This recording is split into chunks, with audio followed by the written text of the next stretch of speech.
selanjutnya adalah mengenai kompensasi.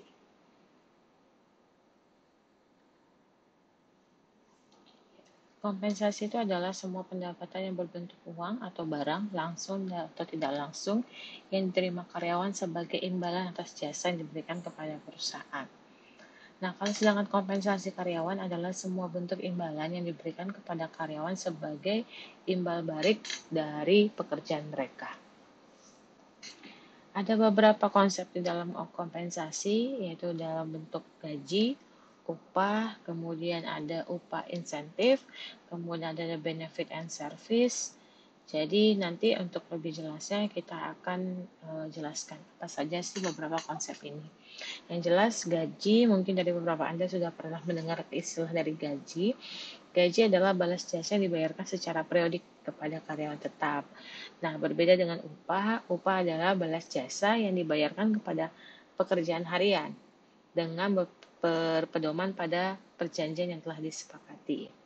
Tetapi keduanya ini adalah imbalan ataupun kompensasi finansial langsung. Nanti lebih lengkapnya akan kita bahas di grafik yang slide selanjutnya. Nah, kemudian ada upah insentif dan benefit dan service. Nah, kalau upah insentif ini adalah seperti tambahan balas jasa yang diberikan kepada karyawan tertentu yang memiliki prestasi. Nah, sedangkan benefit dan service ini juga kompensasi tambahan untuk semua karyawan. Tujuannya biasanya untuk meningkatkan kesejahteraan. Jadi kompensasi itu sendiri itu ada terbagi dua, yaitu kompensasi non-finansial dan kompensasi finansial. Nah, kalau kompensasi non-finansial itu biasanya berupa imbalan karir, rasa aman, pengembangan diri, fleksibilitas karir, kemudian peluang kenaikan penghasilan, kemudian ada juga imbalan sosial. Imbalan sosial itu bisa dalam bentuk simbol, status, pujian, pengakuan, kenyamanan tugas, dan persahabatan. Ini adalah beberapa bentuk kompensasi non-finansial. Nah, kompensasi finansial ini pun terbagi menjadi dua, yaitu kompensasi tidak langsung dan kompensasi langsung. Nah, kalau kompensasi langsung tadi sudah kita singgung sedikit ya, di mana dalamnya ada gaji pokok, kemudian pembayaran terhadap keterampilan, dan pembayaran berdasarkan kinerja. Nah, pembayaran berdasarkan kinerja ini biasa dalam bentuk pembagian saham, bonus, pembayaran tunjangan, dan pembayaran insentif.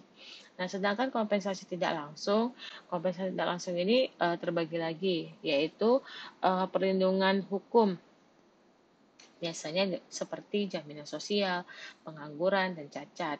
Ada perlindungan pribadi seperti pensiun, tabungan, pesangon, tambahan seperti asuransi.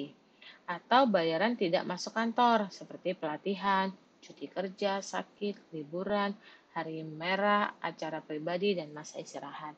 Kemudian ada juga tunjangan siklus hidup, seperti bantuan hukum, perawatan orang tua, perawatan anak, konseling, dan biaya pindahan. Nah, tujuan dari kompensasi ini sendiri secara khusus ya tujuannya adalah untuk mengarahkan dan mengatur atau mengawasi perilaku karyawan.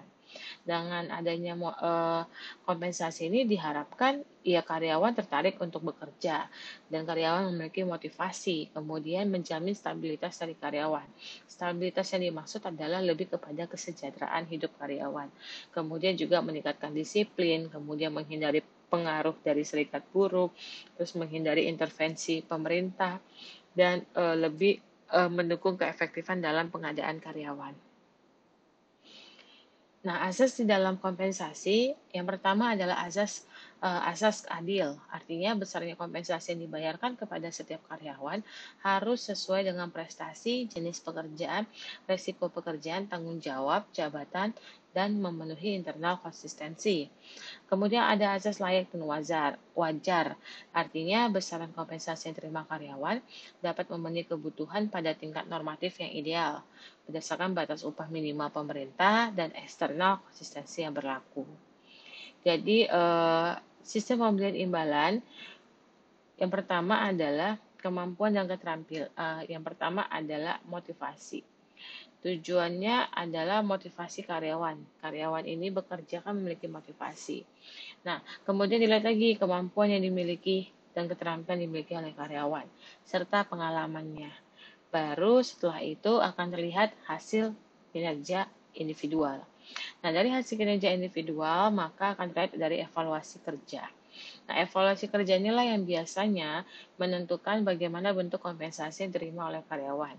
Imbalannya bisa berupa imbalan intrinsik atau imbalan ekstrinsik. Nah, kemudian dari kedua imbalan ini, maka nanti akan terbentuk kepuasan. Biasanya, kalau karyawannya puas dengan imbalan yang diberikan, maka secara umpan balik yang diterima karyawan adalah karyawannya akan termotivasi. Tetapi, jika karyawannya merasa imbalan yang dia terima tidak sesuai dengan kinerja yang dia miliki atau kinerja yang dia hasilkan, berarti kan kepuasan karyawannya biasanya akan cenderung kebalikannya, turun. Nah, umpan balik yang terjadi apa? Karyawannya motivasinya juga akan turun ya. Jadi memang kompensasi itu sangat penting karena akan saling memberikan umpan balik kepada karyawan khususnya dalam hal motivasi kerja karyawan. Ini yang bisa Anda ketahui bahwa imbalan ekstrinsik dan imbalan intrinsik. Kalau imbalan ekstrinsik, yaitu imbalan di luar pekerjaan seperti upah, promosi, dan tunjangan. Sedangkan imbalan intrinsik, yaitu imbalan yang merupakan bagian dari pekerjaan itu sendiri, seperti tanggung jawab, tantangan, otonomi, dan umpan balik lainnya. Nah, imbalan dan perilaku individual. Komitmen terhadap organisasi. Kepuasan terhadap imbalan merupakan fungsi dari seberapa besar yang diterima dan seberapa besar yang harus diterima. Perasaan puas ini dipengaruhi oleh perbandingan perolehan dengan perolehan orang lain. Kepuasan dipengaruhi oleh imbalan intrinsik dan imbalan ekstrinsik. Tingkat keinginan individu terhadap jenis imbalan beragam. Tadi ya saya sudah jelaskan ya mengenai kepuasan yang dipengaruhi oleh imbalan intrinsik dan imbalan ekstrinsik. Oke, kemudian di dalam membuat kompensasi itu harus menganut yang namanya teori keadilan. Teori keadilan ini yang dimaksud adalah seseorang akan mengevaluasi kewajaran keadaan mereka dengan membandingkan dirinya dengan orang lain. 3 perbandingan gaji sosial yang relevan dalam pengambilan keputusan tingkat gaji dan seluruh tugas. Yang pertama adalah perbandingan gaji eksternal. Yang kedua adalah perbandingan gaji internal, yaitu dengan karyawan yang lain dalam perusahaan tetapi pekerjaan yang dibandingkan berbeda. Yang ketiga adalah perbandingan gaji internal, yaitu dengan karyawan lain yang mengerjakan pekerjaan yang sama. Faktor-faktor yang mempengaruhi kompensasi yang pertama adalah pertimbangan legal, yang kedua adalah union membership, yang keempat adalah kebijakan perusahaan, yang ketiga adalah kebijakan perusahaan, yang keempat adalah kompetitif strategi, dan yang kelima adalah keadilan. Upah minimum bekerja. Kenapa pemerintah perlu membuat yang namanya upah minimum pekerja? Ya tujuannya adalah untuk mewujudkan kesejahteraan warga negara dalam lingkup yang terbatas. Nah, dalam membuat upah minimum pekerja sangat dibutuhkan yang namanya campur tangan pemerintah, mengingat kondisi tenaga kerja yang diwarnai oleh berbagai faktor yang tidak selalu berpihak pada pekerja. Kemudian, kondisi berserikat yang mengarah pada kekuatan dalam tawar-menawar upah akan merugikan semua pihak. Ini belum diupdate ya untuk upah minimum pekerja. Kita lewatkan saja dulu. Ya, jadi dalam menentukan kompensasi, langkah-langkah yang pertama adalah melakukan survei. Survei gaji secara eksternal. Nah, kemudian menentukan nilai pekerjaan melalui evaluasi pekerjaan. Ini lebih kepada keadilan internal. Kemudian, mengkelompokkan pekerjaan serupa dan menentukan peringkatnya. Kemudian, menentukan harga pada tiap peringkatnya. Dan mengkoreksi tingkat output. Jadi proses dalam ketika nanti Anda suatu saat bekerja atau Anda saat ini sudah bekerja, maka proses kompensasi itu mulai dari survei eksternal dulu, kemudian internal, kemudian dikelompokkan berdasarkan pekerjaan yang serupa, dan dibuat peringkatnya sehingga dapatlah nilai kompensasi ataupun harga untuk tiap peringkat tersebut. Metode dalam kompensasi yang pertama adalah metode tunggal, yaitu metode penetapan gaji pokok hanya berdasarkan ijazah terakhir pendidikan formal karyawan yang bersangkutan. Misalnya kalau dia S1, maka golongan gajinya adalah 3A. Gitu ya. Kemudian ada metode jamak, yaitu metode penetapan gaji pokok berdasarkan pertimbangan seperti ijazah, sifat pekerjaan, pendidikan, informal, kemudian bahkan hubungan keluarga. Kemudian keputusan kompensasi. Keputusan kompensasi ini terbagi beberapa hal. Yang pertama keputusan tingkat kompensasi, keputusan struktur kompensasi, dan keputusan kompensasi individual. Kalau keputusan tingkat kompensasi, misalnya kelompok A, karyawan yang bekerja karyawan dengan pekerjaan yang sama di organisasi yang berbeda. Atau keputusan struktur kompensasi kelompok B, karyawan yang pekerjaannya berbeda di organisasi yang sama. Atau keputusan kompensasi individual kelompok C, karyawan dengan pekerjaan yang sama di organisasi yang berbeda. Jadi dalam membuat kompensasi ada kelompok A, B, dan C. Ada juga keputusan tingkat kompensasi. Tujuannya adalah untuk mempertahankan organisasi tetap kompetitif di pasar tenaga kerja. Alat utama yang digunakan dalam keputusan ini yang pertama adalah survei gaji. Nah, survei gaji ini berkaitan dengan teknik dan instrumen yang digunakan untuk mengumpulkan data mengenai kompensasi yang dibayarkan kepada karyawan oleh seluruh atasan di sebuah area geografis, industri, dan kelompok pekerja. Kemudian ada sumber-sumber survei gaji. Sumber-sumber survei gaji ini bisa diperoleh dari sumber-sumber pemerintah. Contoh, Depnaker, kemudian Departemen Statistik, atau laporan Bank Sentral. Atau bisa juga dari asosiasi profesional dan perdagangan, seperti asosiasi manajemen, asosiasi MSDM. Kemudian ada survei yang dilakukan oleh organisasi lain, biasanya dilakukan oleh perusahaan konsultan dan jurnal-jurnal yang mendukung untuk pemberian kompensasi pada karyawan. Nah, kemudian ada keputusan struktur organisasi. Keputusan struktur organisasi ini maksudnya adalah menentukan struktur kompensasi atau hierarki kompensasi internal, yaitu dengan membuat perbandingan sistematis antara nilai suatu pekerjaan dengan pekerjaan lain dengan menggunakan evaluasi pekerjaan. Nah, sistem kompensasi ini sendiri terbagi menjadi 3. Yang pertama ada sistem waktu, yang kedua ada sistem hasil, yang ketiga ada sistem borongan.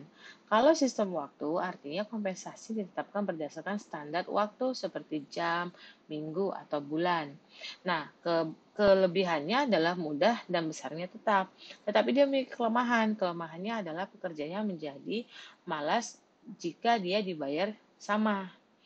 Nah, sistem hasil ini kompensasi ditetapkan berdasarkan unit yang dihasilkan pekerja, seperti per potong, per liter, atau per kilogram. Nah, kelemahannya adalah kualitas barang sering diabaikan, sedangkan kebaikannya itu lebih memotivasi karyawan dan bersifat adil. Nah, ada juga dengan sistem borongan. Kalau sistem borongan ini adalah suatu cara pengubahan yang penetapan besarnya jasa didasarkan atas volume pekerjaan dan lama mengerjakan. Contohnya, besar kecilnya kompensasi tergantung pada kecermatan kalkulasi yang dilakukan. Faktor-faktor apa saja yang mempengaruhi kompensasi? Yang pertama adalah permintaan penawaran tenaga kerja, kemudian kemampuan dan ketersediaan perusahaan, ada juga serikat buruh, produktivitas kerja karyawan, pemerintah dan undang-undang, kemudian biaya hidup, posisi jabatan karyawan, pendidikan dan pengalaman karyawan, kondisi perekonomian nasional, dan jenis dan sifat dari pekerjaan itu sendiri.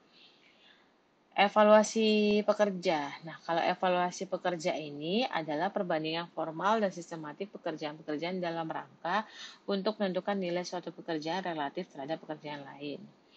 Nah, faktor-faktor yang dapat dikompensasikan adalah elemen dasar dari sebuah pekerjaan. Kemudian kita mendengar juga istilah compensable factor, yaitu dua pendekatan yang membandingkan pekerjaan. Ada intuitif atau melalui compensable factor. Kalau intuitif berdasarkan pada keputusan bahwa satu pekerjaan lebih penting dibandingkan dengan pekerjaan lain. Apa dasar keputusan kompensasi individual? Yang pertama ya biasanya senioritas, kemudian apakah sudah menikah atau belum. Nah, perbedaan kompensasi ini biasanya didasarkan pada perbedaan individual. Contoh misalnya pengalaman, keterampilan, kinerja, atau harapan bahwa senioritas kinerjanya ini lebih tinggi atau keduanya berhak mendapatkan gaji yang lebih tinggi.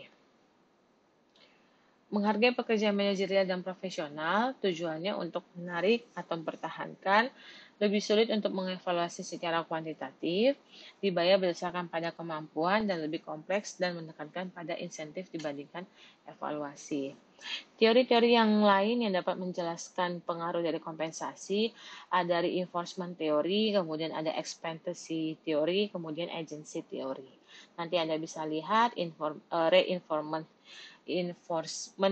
teori ini adalah perilaku karyawan dipengaruhi oleh pengalaman masa lalu. Ekspektasi teori perilaku karyawan dipengaruhi oleh harapannya terhadap tugas dan konsistensi gaji yang mengikuti.